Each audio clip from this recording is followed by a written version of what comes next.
The memories are more than 20 years old now, but they can still overwhelm Ayşe Taşkın. She says she felt she might never succeed at school simply because of her faith and because she chose to wear her Islamic headscarf, the hijab. Our lecturers would take us into a so-called persuasion room and try to get us to take off the hijab. One lecturer said, "Don't be silly. Just take off this piece of cloth and you will become doctors and serve this country."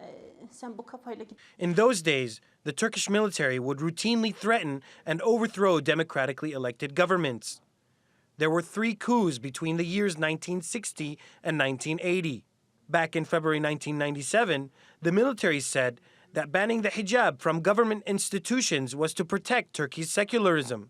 Young women who wore the hijab were denied education and jobs. Leyla Şahin, a lawmaker from the ruling AK Party, remembers that time. People like me were slapped with bans and faced obstacles.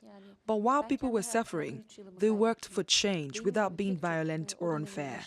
If we did not have the political will then, we would probably still have hijab bans and no freedom of expression. Now, that chapter in Turkey's history has come to an end. 103 military officers accused of involvement in the 1997 coup were charged with subverting the constitutional order. And last year, 21 of them were sentenced to life in prison and 68 others were set free.